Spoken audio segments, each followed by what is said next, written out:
we do in this discussion is just start by, as we are here today, what the hell is it, December 31? December 31, which is what, New Year's Eve 1976, huh? And we're in the home of W.S. Helms Street in High Point. What we might do is fool with someone. Let me ask a question, because when did you start in the mills, Willie? Boy, did you work at a mill before you started at Highland? I started working in a textile mill when I was 12 years old. Did your mother and dad work? My mother and dad worked in the mill before. Mm-hmm. What was your mother? What departments did she work? She worked in the card room. And your dad? He worked in the card room. Mm-hmm. Had they worked most of their lives, or they worked in cotton mill for years. I don't know exactly how many years. What year were you born yourself? I was born 1905.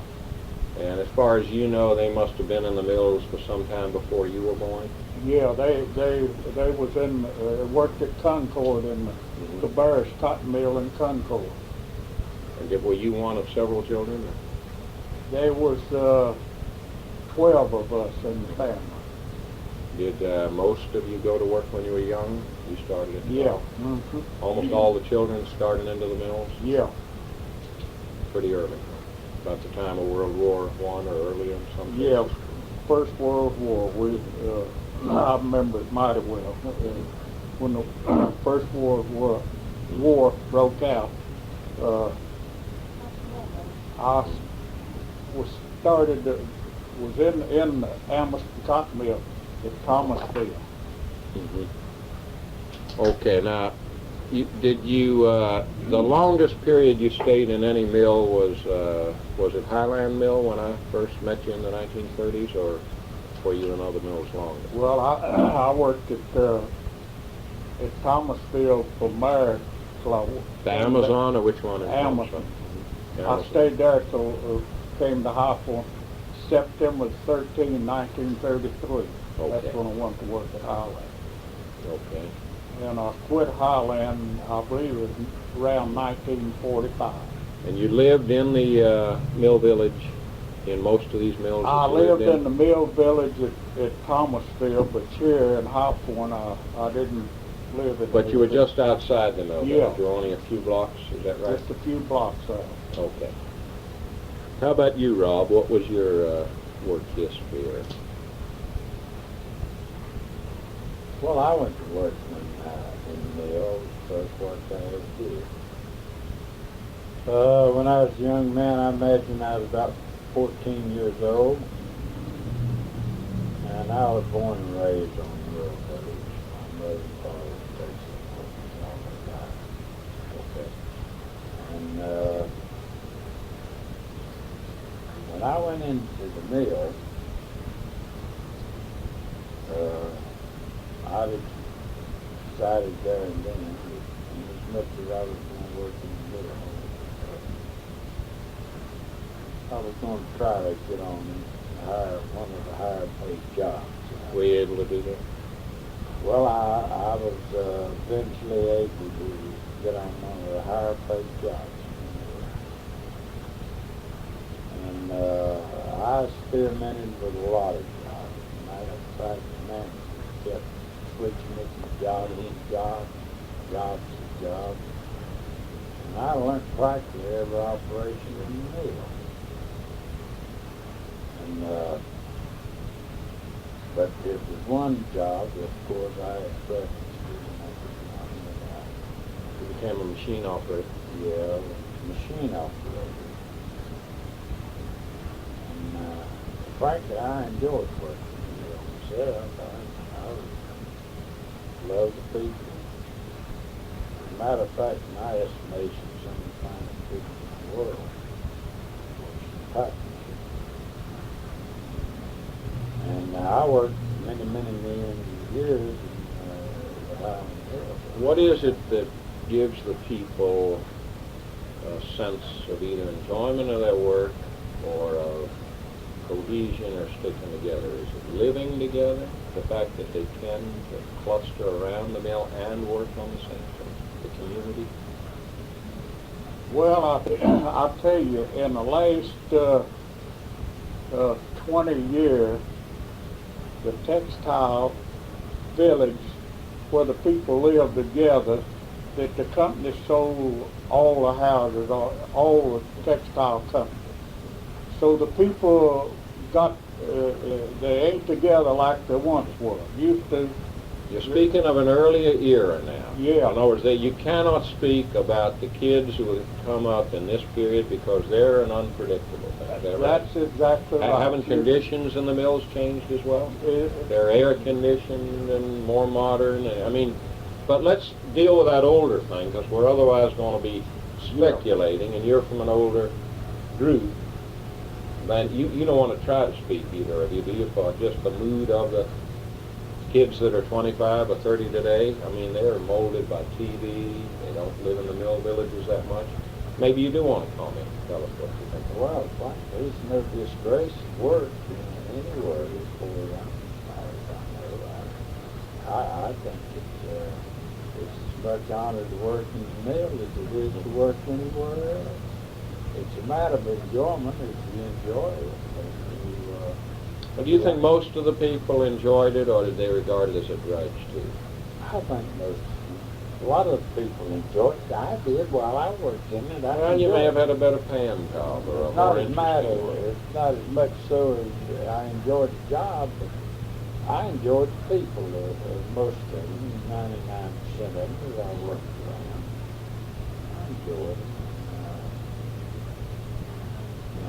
That's a big thing. I just didn't work in the mill for equal pay and equal skill as to work anywhere else. But it wasn't equal pay or equal skill to national wages, was it? No, it wasn't. The skill was there, but the equal pay wasn't there. You didn't get the compensation. I recall got back during World War II that if you wanted a job in the shipyard or airplane factory, North America, and places like that, all you had to do was tell them that you worked in a cotton mill, and they'd hire you right quick because they knew you were skilled. They knew you could learn a trade, or you could be taught and, something and do it, you think? Let me ask you what it was like when you went to work in the mill in those early years.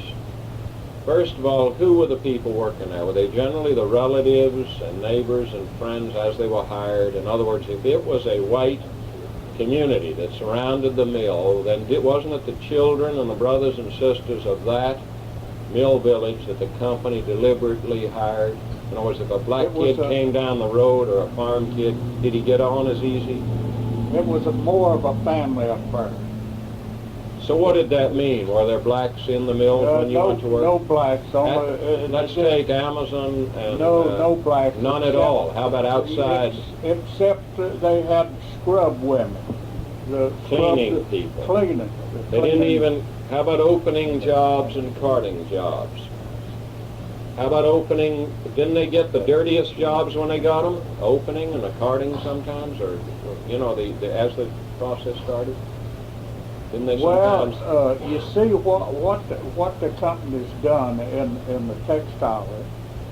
See, the company own the houses, and the people that they like the best, and the families, that would be one that would get the company house, which the rent was really cheap. It run about $75 or $1 a week.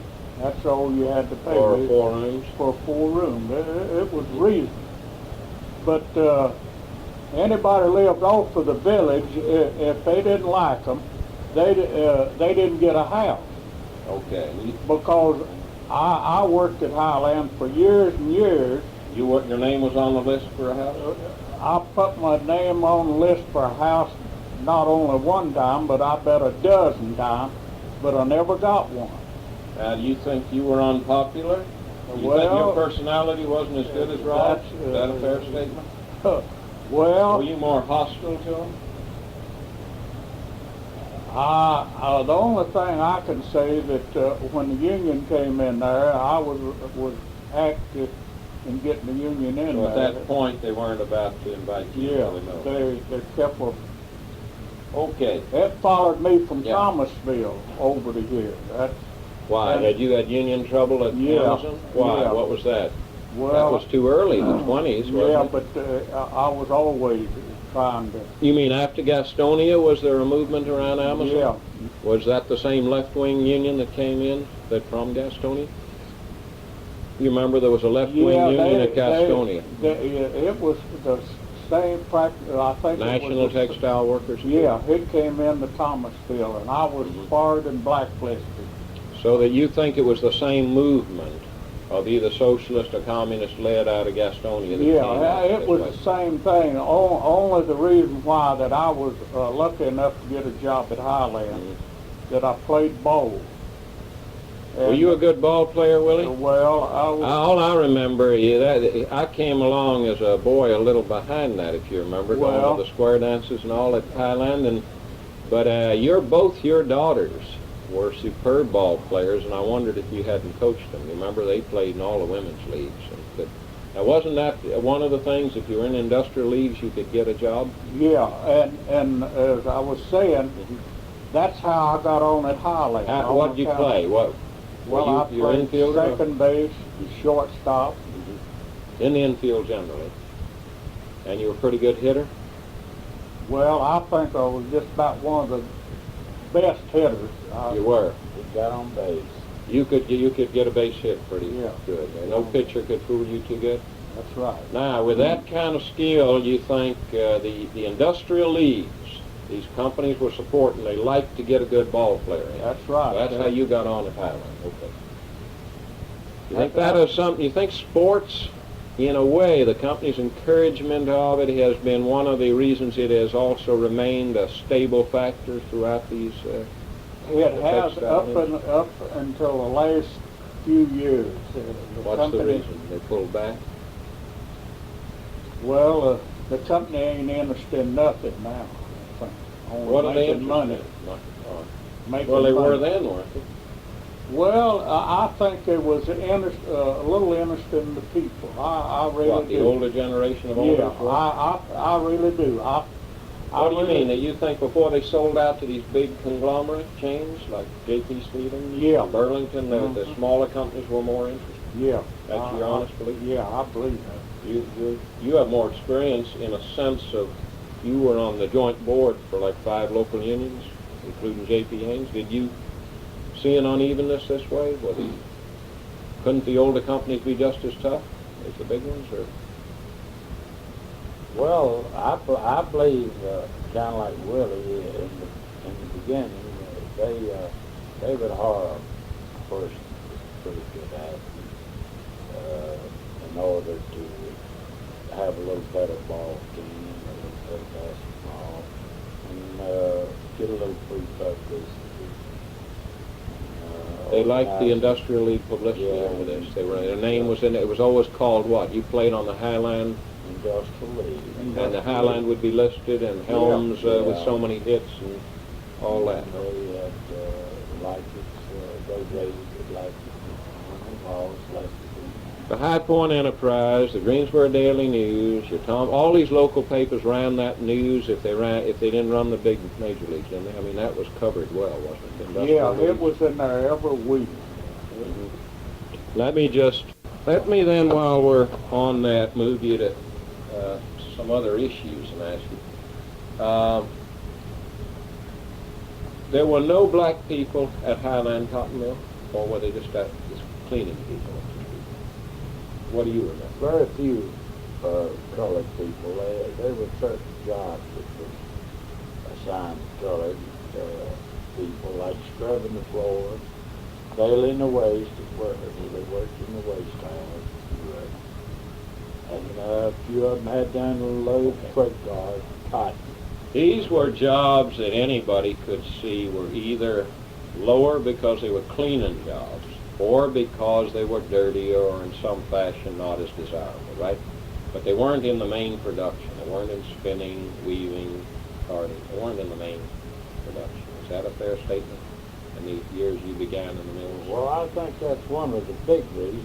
And another reason I think it was to keep the people from mingling and associating with each other. I really think that. Tell us about that. What you mean by that? Well, what I mean, Why would it matter to you whether you did or didn't associate with people? What kind of things crossed your mind? well, it didn't affect me at all because I had as much fun talking with them. I did it as frequently as I did to anybody else. Well, where did you Didn't meet make- black people? If they weren't in the mills? Well, they were in there scrubbing the floor. And Oh, the there was few a of them few there of were. them, and if I got the waste house, I talked to them over there. Okay. I was just like anybody else. Okay, now let me take you for a minute and follow your course later, okay?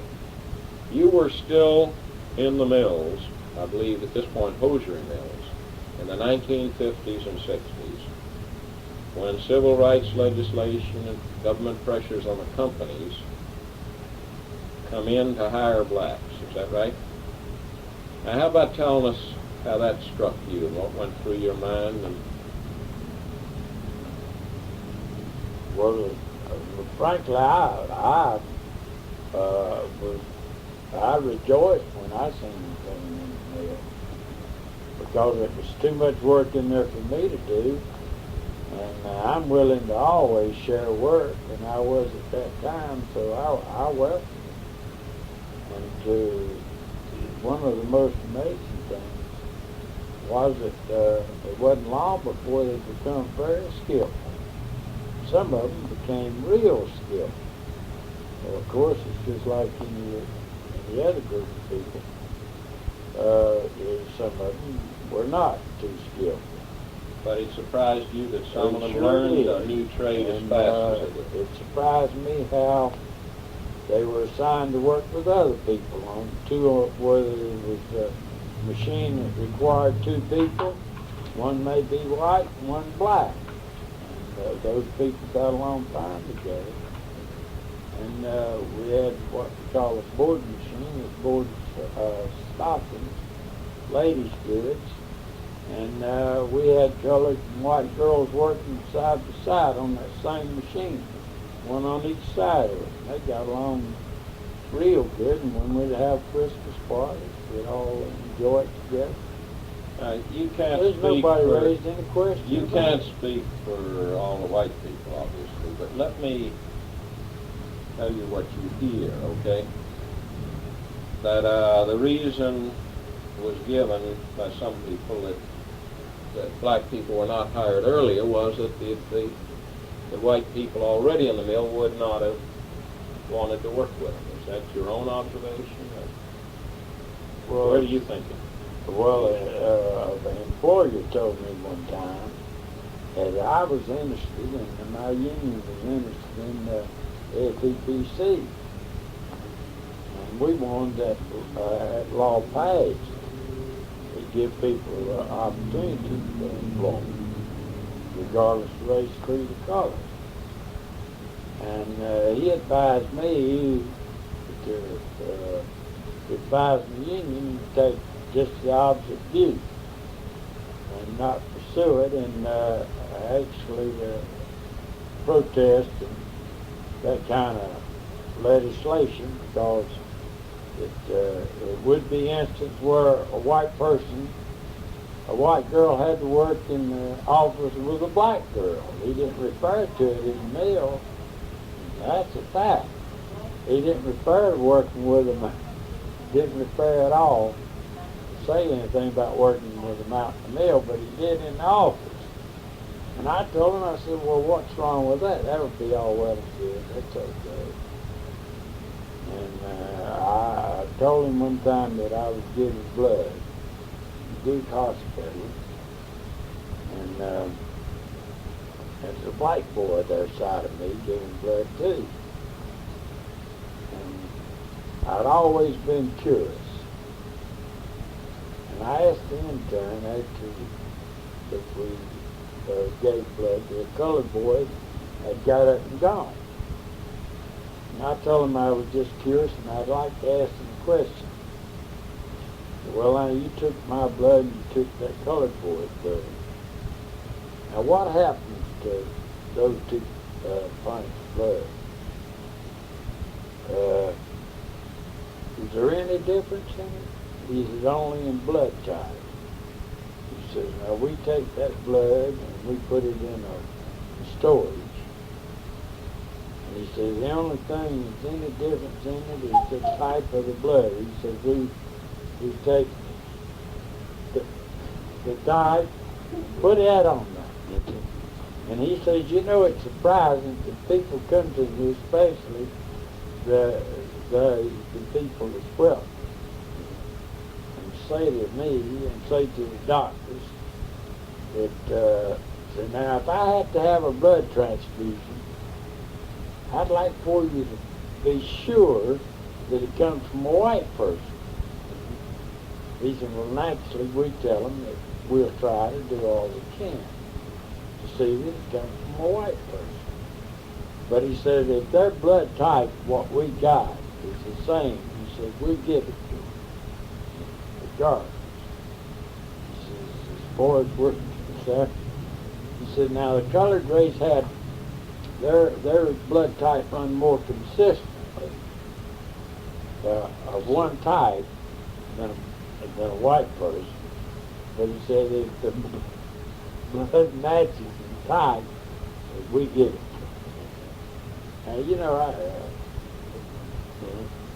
Can you quit? no, it's still on. Yeah.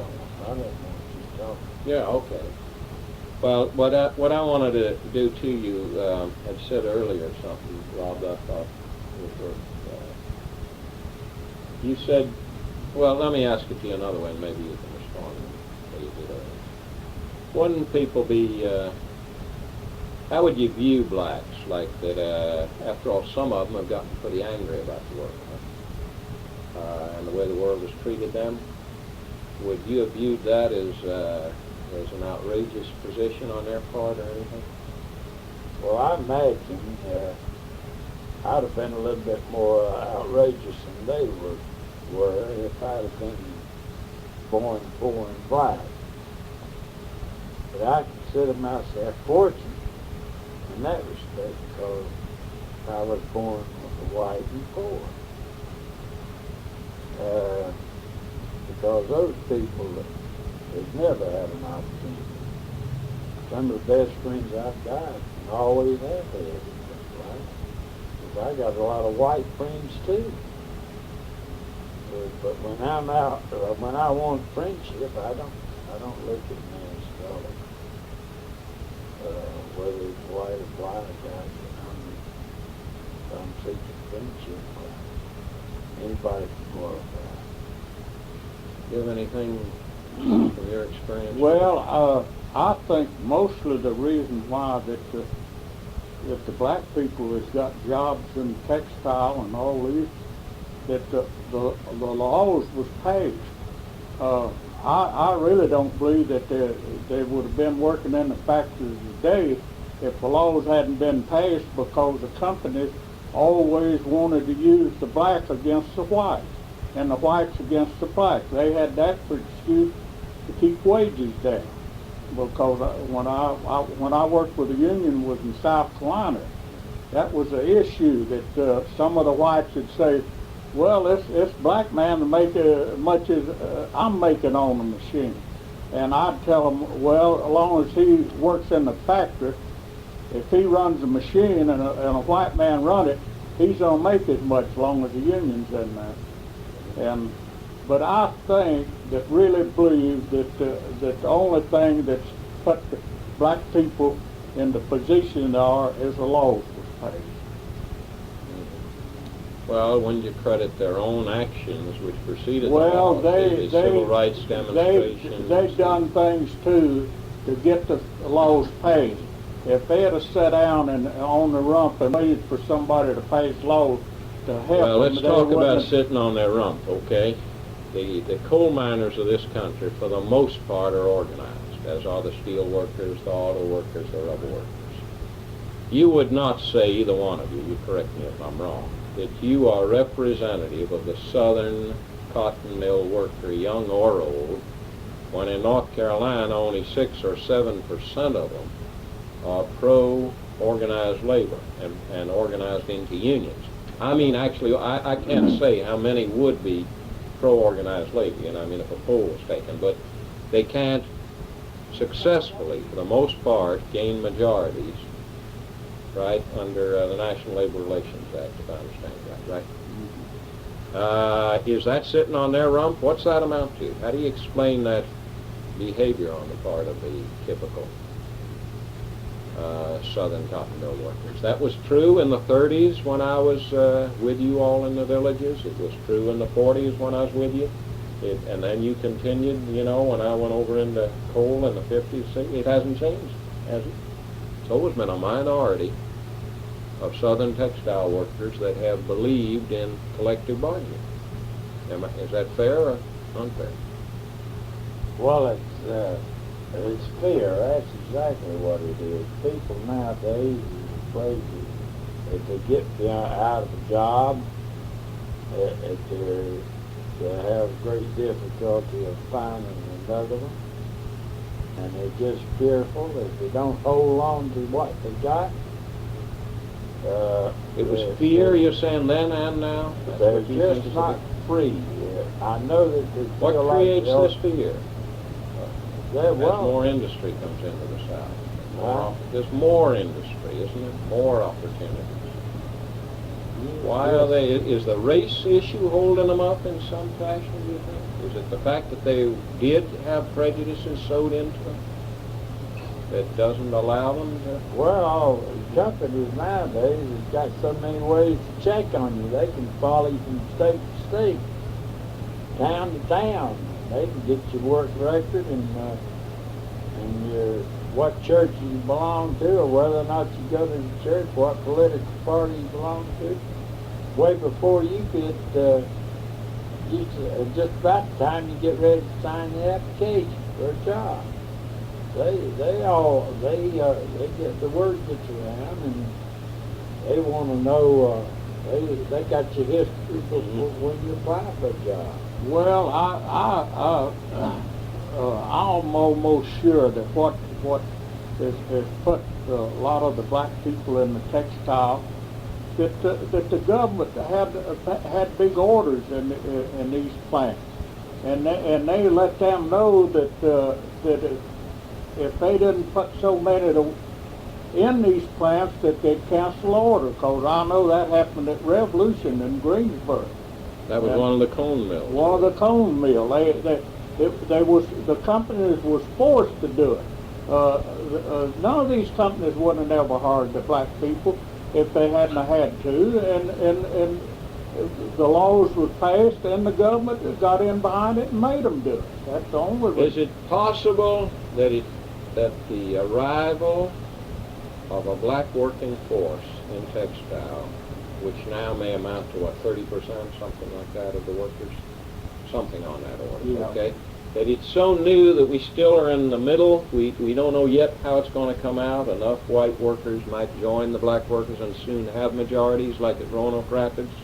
You follow me, where there may be breakthroughs ahead, do you think? Or do you have an idea on that? Do you think it's going to remain unsuccessful Southern organizing? Well, I'll tell you, I believe that you just have a very few white people now that's got prejudice against the black people. Let's take where you live, Willie. Okay, let's start with some place like that. What's happened to the neighborhood, the street you're on, for a few blocks around? Well, right across the street, the black people live right over there. Okay. They're just as good a neighbor as the one lives below me. And far as the neighbor part, I wouldn't turn my hand over for the difference. That's just how they are. And it's getting that way all over town. Do you think you're extraordinary, you're different than your neighbors, or you think people are learning this lesson to get over their fears? Do you find that? Yeah. People don't. Let me ask something else in another way. Educated people who go to college, to medical school like we have here, say, we're, with the medical school people? They might pride themselves on not using a word or a phrase like nigger, okay? But do you think whether they use the right word or not, that the attitude, the actual attitude in life of these people has changed? You know, in their social attitudes. Well, it's just according to how the person's been raised up. Give me some examples. Some people Well, are... if he's been out of family, been a poor family, and they send him to school and learn, he'll be more to associate with the black people than somebody that's been fed out of a silver spoon. So I think You think the opposite. In other words, Yeah. if wealthy people or educated people were to say, Yeah. we generally are less prejudiced than white working class people, would you agree with that? That's what they might say. I'm just putting words in their mouth. Would you agree that educated and well-to-do people are less prejudiced and less afraid of black people? no. Your experience is the opposite? Yeah, I How I about you, think Rob? that the rich people they still only reason why that they will have much to do with the black people is just because they're almost forced to. I think about the only people that would solicit the friendship of the colored is the politicians. Now they do a lot of it. They come around, you know, and try to get blacks. That's right. But they're about the only ones. Only ones of the well-to-do. Of the well-to-do, I think, that really. That's your impression. That amongst educated and well-to-do people, except for them, there's basic underlying prejudice, you think. That's right. And it's Educated no and well-to-do different people. from what it used to be many, many years ago with the people that worked in the industry, worked in the cotton mills. I remember when, back when I started working in the cotton mill, we were often referred to as undesirable and trash and everything Lint else. heads, that was a common. Yeah. And the same thing was White trash, wasn't that right? Yeah, That's that's what, right. when you're in White Greensboro, trash. they were talking about the cotton mill That's villages right. when they spoke of white trash. We had, and the same thing in later years had been happening all along to the blacks. Mhm. That's been their history since the beginning. To be looked down on, is that what you're saying? Yeah, and be called black, niggers, and everything And else. black was a nice term. Oh, Nigger was more. yeah, so, you know, if they call you black, very few people use that term. They'd always say nigger. Well, you see, up to the last few years, that the people, if a white person associated with a black person, the white people would begin to look down on him. You see, up to till they. Now that policy had to be set from on top. That didn't come out of like mill villages. That was set by newspaper publishers. That's right. Preachers, educated people set Yeah, that tone. that's didn't right. They? That's Okay. exactly right. Let me get on to another thing now, because health care is what is one of our principal concerns. You know, people need food, they need a shelter, a roof over their head. They need certain things before health care. But in a society that begins to have jobs and to have these basic elementary things, then health care becomes, especially as you get older, a more principal and important thing. I'd like to know what ideas, if any, you have of the healthcare system. In other words, who doctors are, how sympathetic they are, do they understand blue-collar people, working-class people? How do you cope with them if you've had problems? You know, what's your view of the medical world and the healthcare world as you see it? Shoot out from any, just a little point or a big point. I don't want you to think I posed too big a thing. Well, I get along fine with my doctor, but in the beginning I certainly didn't. I find one of the biggest faults that I find in a lot of doctors is they don't spend enough time trying to tell the patient and trying to understand the patient. I think that's important if you're going to treat him for his illness. I think it's all well for him to know what to expect and to be fully aware of as much as he can be of what's going to happen. If he goes to the operating room, he wants to know something about the procedures. I think it's all well and good for any doctor, even if it requires the patient of not being too intelligent. He might be surprised. He might be. At least he's concerned. He's concerned enough to want to know what's going to happen to him. And frankly, he may be a good judge of the man's ability, and the physician's ability, and whether or not he can perform the job like he should. Because after all, there's not, and you don't judge that by... When you said you had to, at the beginning you didn't have a good relationship, what did you do about it? I mean, did you say something to him? Well, how did you straighten him out? Well, we got to know each other, and I just tell him my feelings about that. Just how I feel. I felt like that we were a team. Not he was my doctor and I was the patient. Therefore, that made us a team. We were going to work together. You don't think you're a typical patient in that respect, do you? Do you think most patients think that they're creating a team? Well, I think that's the way it should be, and I think the doctor's going to perform his work like he should. I think that he's certainly going to have to rely on a lot of help from the patient, and he certainly can't do it all by himself. Well, I'll tell you, I think the doctors mostly is for what they can get out of the patient. What do you mean by that? The pay. They're just outrageous.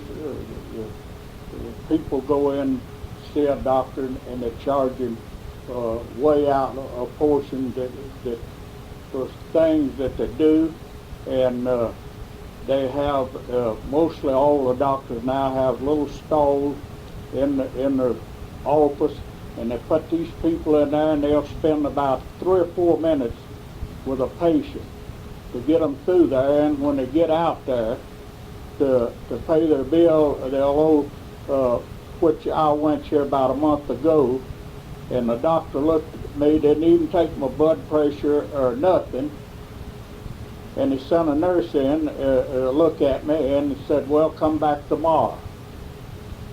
And I went back the next day, and I couldn't hardly walk with my right leg, and she said, well, what did you do for it? I said, well, I worked on it during the night, put liniment on it, one thing and another. And the doctor came in again. He spent about 5 minutes, and he went on in there, and the nurse talked to me, and I went out, and I owed a $47 doctor bill. There are x-rays in there? No x-rays or nothing. Boy, What do you mean nothing? No lab work, no x-rays, No. shots, or shots for him? $47. And it's just, I'll tell you, they So what may can be done about that? This is the doctor business. Should it be a business? Should it be a public utility? You got a view of what it should be?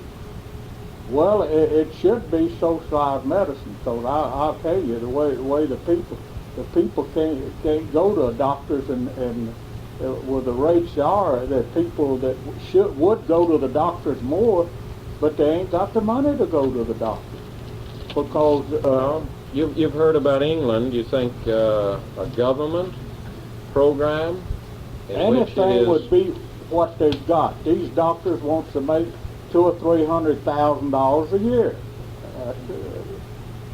What would you think an average doctor makes in net income? I'd say $100,000 a year. That average, including the low ones and the high ones. Yeah. Well, that's your view. Yeah, you mentioned these stalls. You mean you don't feel there's privacy in them? They're just small compartments? Well, there's privacy in there. They have a door that they'll shut, but you'll stay in there till the doctor comes. Mm-hmm. And he'll come in there and he'll look at you and say, well, what's wrong with you? And you tell him, well, I told him my leg was bothering. They said, well, it must be arthritis. And he sends a nurse in. And the nurse gave me a little box of pills and told me to put hot towels on my leg. And the next day it was practically the same thing. What ways out do you have of this? I mean, can you use someone besides a physician for advice, pharmacist, or any other kind of practitioner? Have you ever used other people, Lindon? No, I haven't, but they have a clinic here that you can go to, and it don't cost you anything to get you. Who runs that? The government appropriated money to set it up. It's down on Taylor Street. Mm-hmm. And from now on, if I have to go to the physician, I'm going down there first. Well, there's one thing about that. That's all well and good. And matter of fact, I've been down there myself to have a blood check in between visits to the doctor. But one of the things that's frightful about that is that you're liable to lose your doctor. If he knows that you're going down there, you may lose your doctor. And a doctor nowadays is pretty hard to find when you really need a doctor. Mm-hmm. And you better keep one. Mm-hmm. And I try to share it with him once in a while. When I get too much concern, I go to the medical clinic and have a blood. Where do you mean, a university medical clinic? No, The same one he's clinic. talking about? Yeah, down here. Now you'll run a blood test down there or something? Well, you can get a blood test. Who are the doctors in that clinic? I don't know of this clinic. I want a blood test. When I get a blood test, a blood pressure test, I want it done by a doctor. And I'll tell you the reason why. Your blood, most of the people's blood fluctuates. You have to take about 5 readings to get a good reading of your blood pressure. A lot of people don't know that, but that's true. And I can tell a doctor when mine is right. He can take 5 readings, and I can tell him when he's got the right reading. All right, let me get to Whether something it's else. the second reading, first reading, or third reading. Now that's Okay. true. There's something that in medical schools they call preventive medicine, compared with taking care of you after you get sick. In other words, preventing illness and maintaining health ahead of time, okay? Now, what's your observations about that? Part of the problems would be things like, are you overweight, okay? Are you under stress? Those kinds of things. Do you smoke, okay? Would you comment in any other way how do you view that world? Is it an important thing to prevent illness, to maintain good health in advance? Not wait till a man has cancer and then start dealing with it. Not wait till he's had a heart attack. Try to in advance keep him on a healthier course. Do you think not smoking is a good idea? Yeah, I think smoking is bad on anybody. And Does that mean you used to smoke? Yeah, I used to smoke about 2 packs a day, but I quit. But I'll tell you, I think the most important thing, if it wasn't outrageous, the way the doctors charge you, is that people could go have a check up once in a while. When do you have a checkup? Every year? Well, Twice a year? Or probably every once, 5 years? hardly, not at all. Just, When's the last time you feel you were checked over from head to foot? it's been as much as 4 or 5 years. And then you felt you did get a thorough exam? Yeah. And you're afraid that that would now run you, what, you don't know? $100 and some dollars if you Okay. go to go to a Are doctor. you over 65 now? Yeah. And if you went in for that, that wouldn't even be covered by Medicare. No. The problem. And yet, that means Medicare's a bad law. It doesn't believe in preventive medicine, or it would pay for that. Yeah. In effect. What do you think of the other features? Overweight, stress. Do you see that as factors? Yeah. Are you under stress, Willie? No, huh? Why are you not under stress? Well, I just take everything as it comes. So, You mean bad news doesn't worry you? No. well, it don't worry me because I can't do anything about it except talk about it and You sleep well? You don't need sleeping pills? well, not all the time, which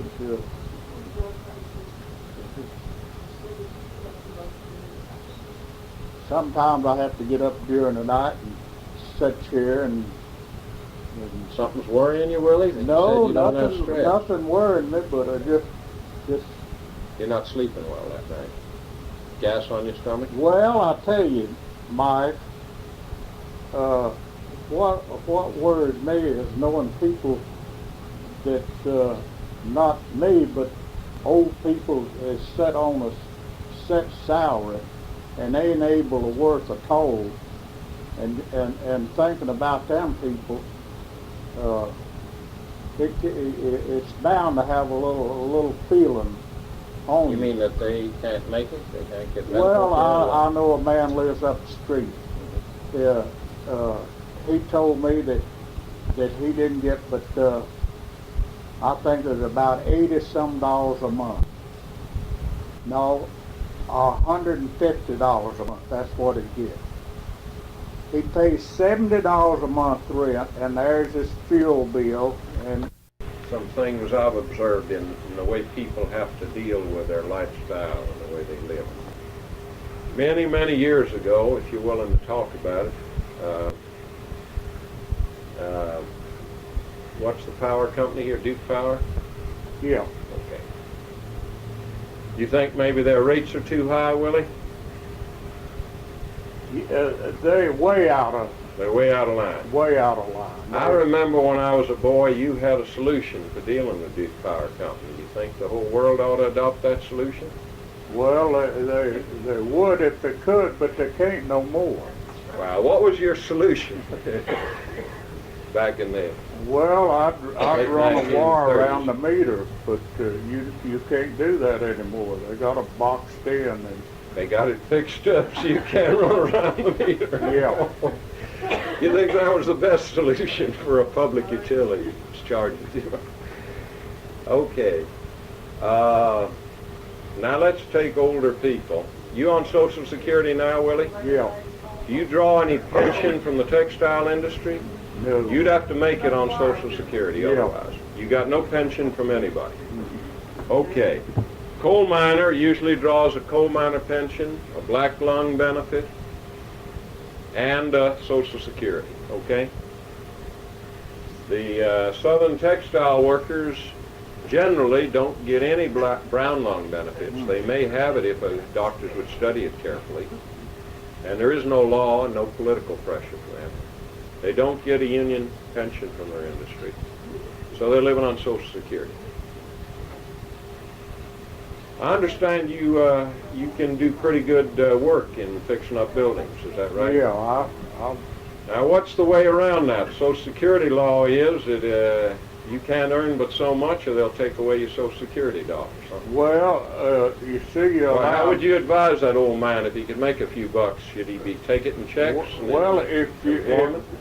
you see, if tomorrow I'll be 72, I can make $50,000 in no time. Yeah, but you've had these last 7 years. Yeah. Well. During these 7 years, it's important to be paid in cash, isn't it? Yeah. Okay.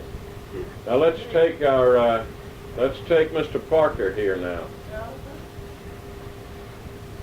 You're a deputy sheriff? You were a deputy sheriff for a while? Is that right? I can't. Well, I was with the sheriff's department for just a little short All while. right. And then since you've been retired, again without a pension, I take it, or? That's right. You're living on Social Security. You're a special officer now when you need to be. You can call up and you guard different things, or security officer, whatever we call it. Well, no, I work as a security guard occasionally Okay. for a private organization. But again, you'd lose out on Social Security dollars if you did very much of that, huh? Well, if I make over $2,700 a year, I would. So you have to be very careful how you supplement your income, what months you do it. Okay. You can't be paid in cash, I take it then, so you won't report it.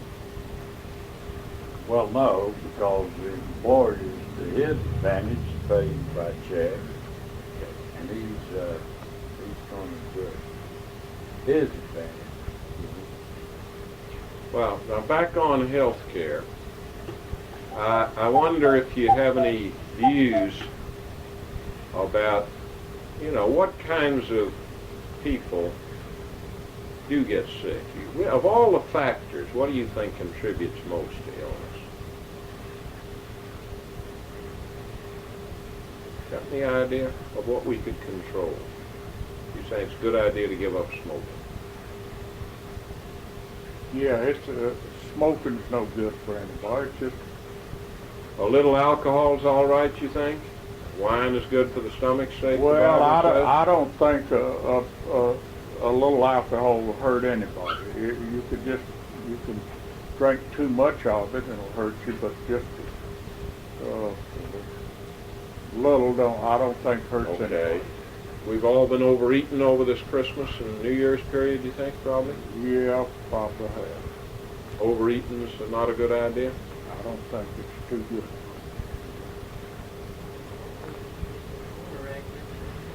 But regular checkups you focused on, is that? That's the You main think, thing. in other words, you think our healthcare system leaves a lot of people out? It leaves.